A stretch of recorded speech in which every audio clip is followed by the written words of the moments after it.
პრიბალტიკაში თურითი იყო ეს ვიზიტი ძალიან მნიშვნელოვანი.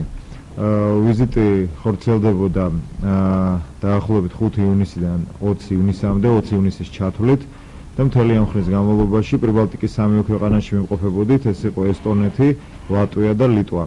სადაც მოვახდინეთ ძირითადად ადგილობრივი სამოქალაქო და სამთავრობო სექტორის ინფორმირება სააკაშვილის რეჟიმის პერიოდში მიმდინარე პროცესებთან დაკავშირებით.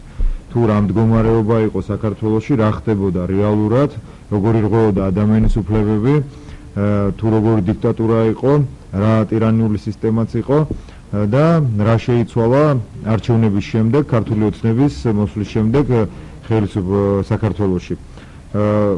მინდა ვთქვა, რომ პრიბალტიკაში სამივე ქვეყანაში, ესტონეთშიც, ლატვიაშიც და ლიტვაშიც ძირითადად იქაურ საზოგადოებას ჰქონდა ძალიან ცუდი, ესე ვთქვათ, დეზინფორმაცია საქართველოში მიმდინარე პროცესებთან დაკავშირებით. ძირითადად ისინი ეყრდნობოდნენ ინფორმაციას, რომელსაც ავრცელებდა მიხეილ სააკაშვილის მედია საშუალებები საქართველოდან და ასევე ის ლობისტური ჯგუფები, რომლებიც ძალიან აქტიურად მუშაობდნენ იმისთვის, რომ დემოკრატის იმიჯი მოერგოთ მიხეილ სააკაშვილისთვის დასავლეთში. და მათ შორის პრიბალტიკაშიც მიხეილ სააკაშვილს ყავდა ძალიან ესეთი მყარი დასაყრდენი ლობისტური ჯგუფების სახით, რომლებიც თავიდან ბოლომდე და დღემდეც კი მხარს უჭერენ, მაგრამ ისინი არიან ერთეულები.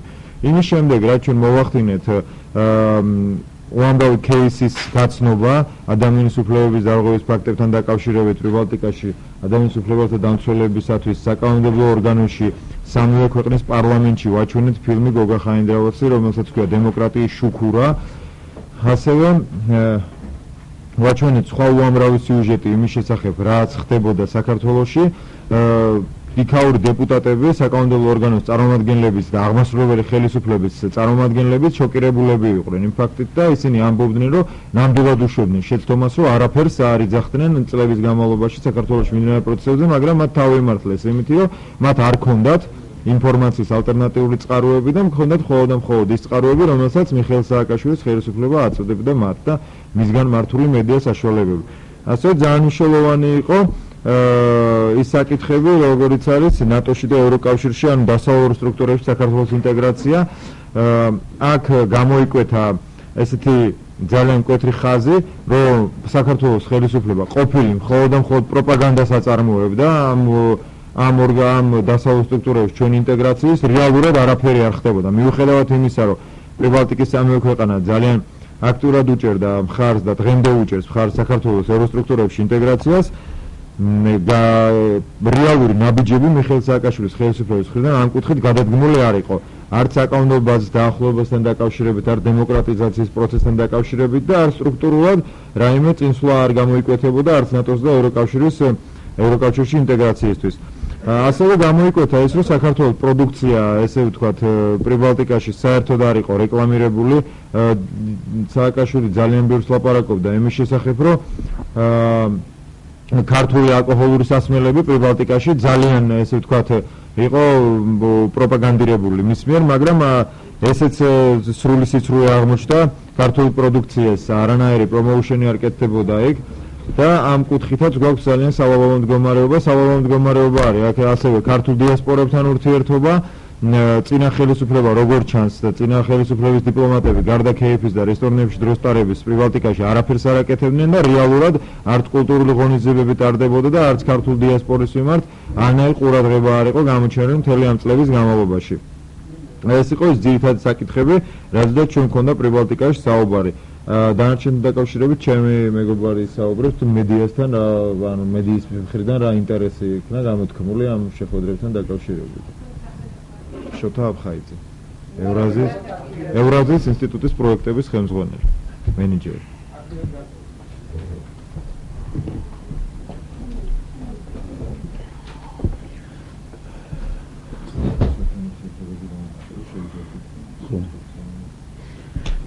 ორი სიტყვით გეტყვით რა სიტუაცია იყო მედია საშუალებებთან დაკავშირებით. გარკვეულწილად ჩახშობილი იყო ინტერესი ბალტიისპირეთის მედია საშუალებების ჩვენი ვიზიტის მიმართ, ალბათ იმუშავა სააკაშვილის გარკვეულწილად შემორჩენილმა დიპლომატიურმა კორპუსმა, რომელიც არის ბალტიისპირეთის სამივე რესპუბლიკაში, ლატვიაში, ლიტვაში და ესტონეთში, მაგრამ ეს განსაკუთრებით შეიმჩნეოდა პირველ რიგში ესტონეთში. შემდგომ ლატვიაში ცოტა მეტად გახსნილი საუბრები იყო, მათ შორის პარლამენტის წევრებთან, ფრაქციის ხელმძღვანელებთან, ლატვიის სეიმის, ევროპარლამენტის დეპუტატის მრჩეველთან იყო ძალიან საინტერესო საუბარი. ჩვენ გვაინტერესებდა მათი შეხედულება ნატოსთან და ევროკავშირთან მიმართებაში, როგორც ცნობილია, ლატვია დიდი ხნის შესულია უკვე ამ სტრუქტურებში და გვაინტერესებდა დადებითი და უარყოფითი მხარეები. რადგან სასახა პასუხი არ მიგვიღია, რომ მხოლოდ რაღაც დადებითია, რა თქმა უნდა, არის იქ მომენტები სამივე რესპუბლიკაში მსგავსი მომენტი, რომ დაუშვათ ხელფასები დარჩენილია ძველ დონეზე, ხელფასები დაბალია სამივე რესპუბლიკაში, სამაგეროდ ფასები საქონელზე და ყველაფერზე მაღალი და ევროპული. ამის გარდა საერთო ცხოვრების დონეც არ არის ისეთი, როგორც თქვათ, დაუშვათ შეეფერება ევროკავშირის ყველაზე უფრო განვითარებულ ქვეყნებს. ელემენტარულად საშუალო ხელფასები დაბალია, ადამიანებს ძალიან უჭირს თავის რჩენა, პირველ რიგში დენის გადასახადია ძალიან რთული გადასახდელი ამ ქვეყნებში და მოკლედ საქართველოსთან შედარებით დიდი სხვაობა და დიდი განსხვავება არ შეიმჩნევა ცხოვრების დონის მხრივ. რაც შეეხება ლიტვას, ლიტვაში ყველაზე უფრო პროდუქტიული შეხვედრები ჰქონდა. ლიტვაში შევხვდით თავდაცვის მინისტრის მოადგილეს, კულტურის მინისტრის მოადგილეს და ფინანსთა მინისტრის მოადგილეს, ასევე პარლამენტის მმართველი ფრაქციის ერთ-ერთ ხელმძღვანელს. ძალიან გულახდილი საუბარი იყო, განსხვავებით წინა ორ რესპუბლიკასთან, სახელმწიფოსთან შედარებით ძალიან გახსნილი და ძალიან ისეთი საუბარი იყო, რომ ყველაზე მეტად ალბათ მათგან გავიგეთ მათი დამოკიდებულება იმასთან, დაუშვათ რა მოუტანა ლიტვას ევროკავშირმა და რა მოუტანა ლიტვას ნატომ. ასევე მოკლედ გეტყვით ამის შესახებ, თუ რამე კითხვები გაგიჩნდებათ, მე გიპასუხებთ. აქ არის როგორც დადებითი, ისე უარყოფითი მომენტები.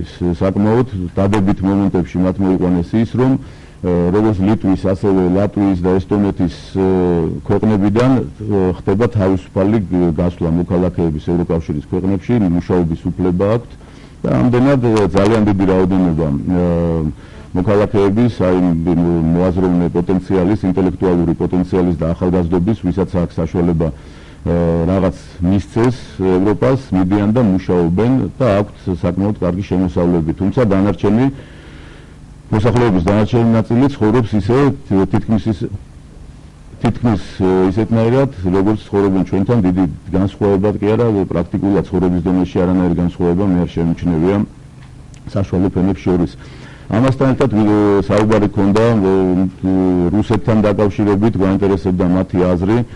იმასაც ვერ ვიტყვი, რომ ეს ცალსახა იყო მათი დამოკიდებულება იმასთან დაკავშირებით, რომ მათ თავის დროზე გამოხატეს თავისი დამოკიდებულება და გავიდნენ, ასე ვთქვათ, საბჭოთა კავშირის ფარგლებიდან, იმ გადებით არა, რა თქმა უნდა, რომ ისინი წინააღმდეგი არიან დღეს ამ დამოკიდებულების, უბრალოდ არის რაღაც მომენტები, რაც უარყოფითისკენ შეცვალა ამ ყველაფერმა, რასაც ისინი დღეს თვალნათლივ ხედავენ.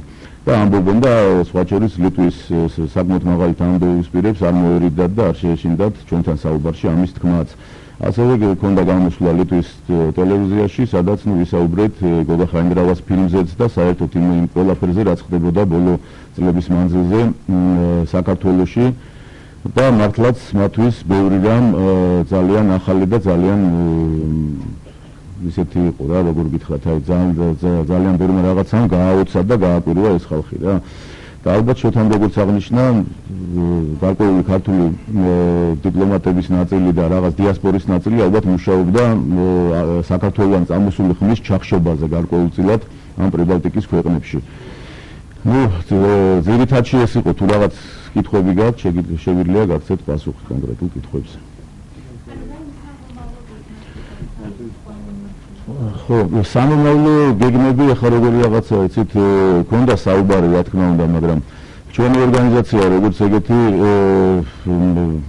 დიდი მასშტაბებით საქართველოში არ გამოირჩევა, ამდენად ჩვენ ვცდილობდით, ვეცადეთ, ასე ვთქვათ, რომ რაღაც საერთო წერტილები მოგვენახა და ხშირად ქონება შეხვედრები ამ საკმაოდ მაღალი დონის წარმომადგენლებთან ქვეყნების და დავსახეთ რაღაც გარკვეულწილად რომ სექტემბერში ხო მე მგონი არის სექტემბრის თვეში არის ბალტიის ფორუმი ტარდება რიგაში და ასე თქვა დაპატიჟება მივიღეთ და ნახოთ როგორ იქნება შევეცდებით რომ დავესწროთ და იქნება დიდი აზრთა გამოცვლა მათ შორის რუსეთის წარმომადგენლებიც იქნებიან და ეს ალბათ ყველაზე უფრო საინტერესოა ჩვენთვის იმ დადებით რომ დღეს და ადრეც ბევრი რამ იყო დამოკიდებული რუსეთზე და რუსეთის დუმის წევრებთან და მათ ამდენის პირებთან საკმაოდ საინტერესო იქნება საუბარი და შეჯერება რაღაც გარკვეულ თემებზე რომელიც ჩვენ გვადარდებს ყველას.